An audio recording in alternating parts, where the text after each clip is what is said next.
Dua orang yang tinggal di belakang untuk menjaga tangga hanya berdiri di pintu masuk tangga. Mereka langsung dipukul di bagian belakang kepala, langsung pingsan.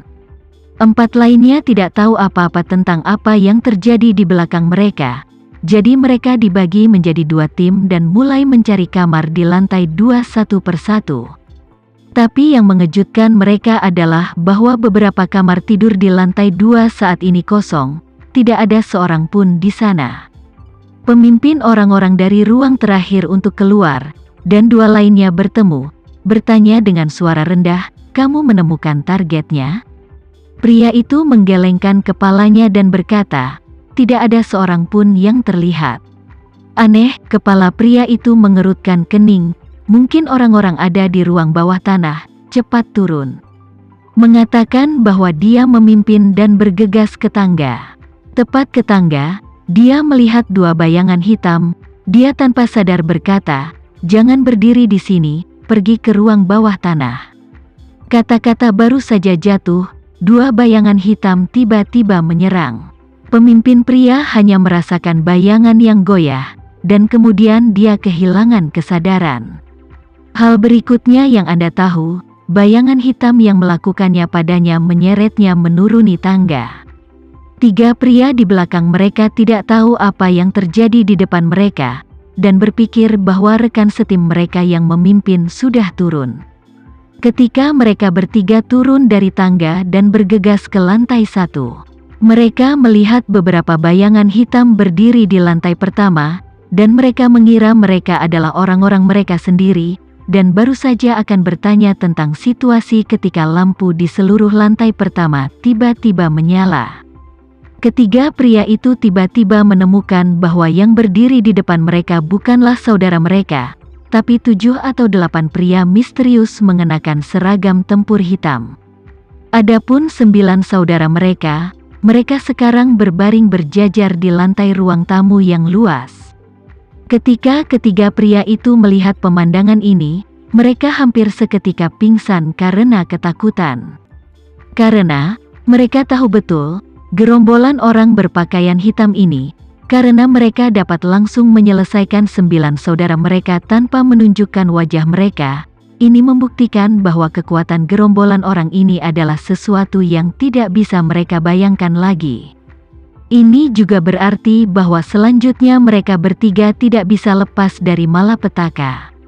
Tepat ketika ketiganya sangat ketakutan, beberapa pria datang membawa 4 pria yang sudah tidak sadarkan diri.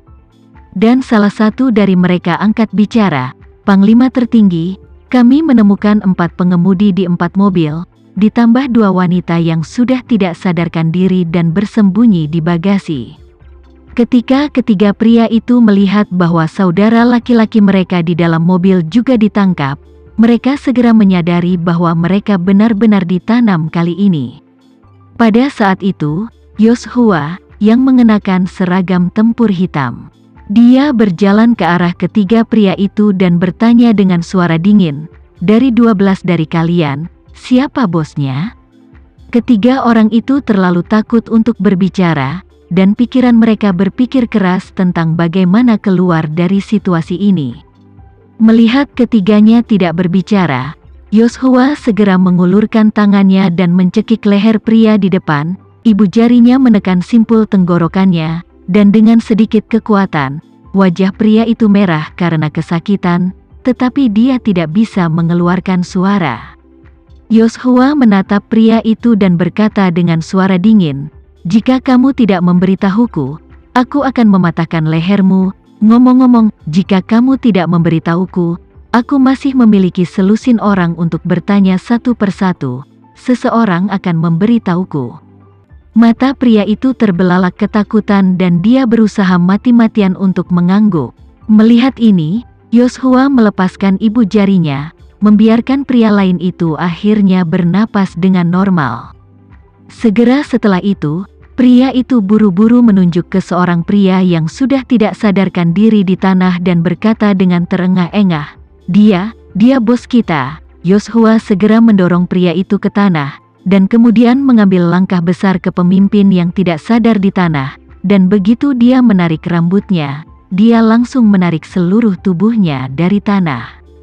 Rasa sakit yang hebat di kulit kepalanya membuat pria itu langsung bangun, dan kemudian dia menatap Joseph dengan ketakutan dan bertanya, "Siapa kamu?" Yoshua dengan dingin berkata, "Saya bertanya kepada Anda, di mana Anda akan bertemu selanjutnya?"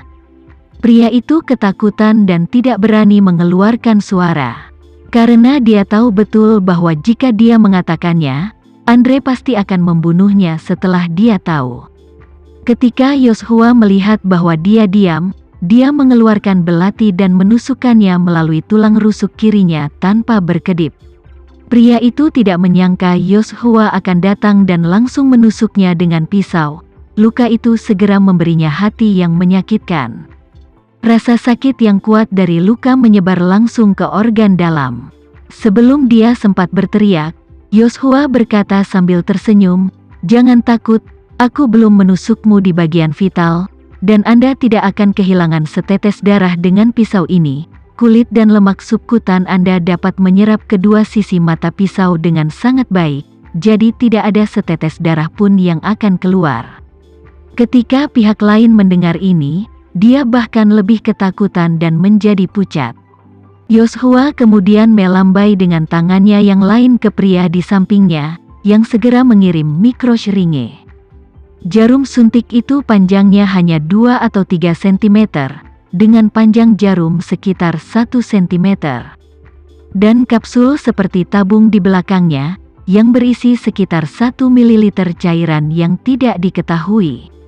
Joshua memandang pria itu dan berkata dengan acuh tak acuh, "Lukamu pasti sangat menyakitkan kan? Tapi jangan khawatir, obat di tanganku ini memiliki efek stimulasi yang kuat pada sarafmu. Setelah menyuntikmu dengan ini, rasa sakitmu akan bertambah 100 kali lipat, dan kamu akan merasa lebih sakit." Pria itu gemetar hebat karena ketakutan, dia tidak meragukan kata-kata Yoshua sedikit pun.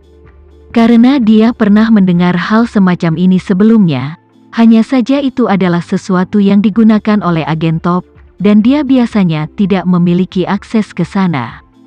Ketika dia melihat bahwa orang-orang ini sangat kuat dan memiliki kualitas profesional yang sangat tinggi, dia menyadari bahwa orang-orang ini pasti sangat penting, jadi tidak masalah mereka memiliki obat ini. Tepat ketika dia sangat ketakutan, Yoshua memasukkan ujung jarum ke lehernya. Jarum ini sangat tipis dan pendek, jauh lebih kecil dari jarum pengumpul darah rata-rata.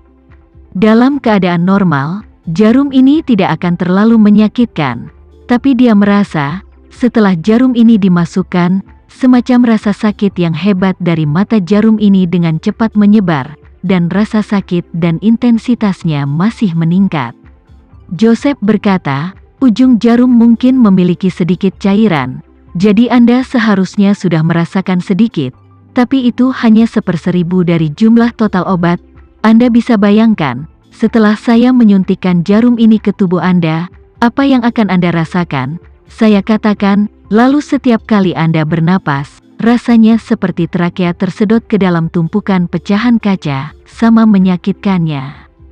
Pria itu langsung berteriak ngeri, "Jangan tolong jangan saya berbicara, saya akan menceritakan semuanya."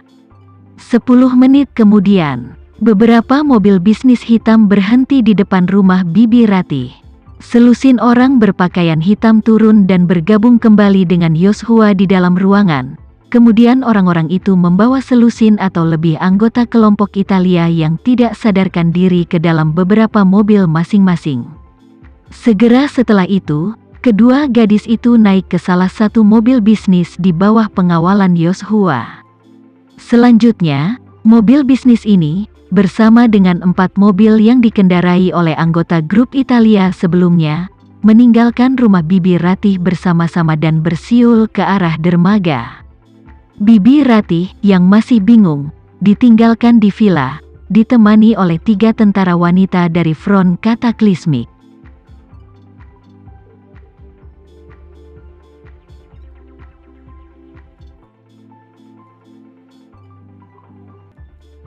Sekian dulu ya video kali ini, kita lanjutkan lagi videonya di lain waktu. Oh iya, bagaimana menurut kalian? Semoga bisa sedikit menghibur kalian semua. Untuk teman-teman yang baru nonton, jangan lupa subscribe ya, hehehe. Dan kalau teman-teman ada yang ingin gabung langganan, bisa langsung gabung saja untuk dapat fitur yang menarik dan sedikit membantu Mimin. Terima kasih banyak sudah menonton, sampai jumpa lagi, bye.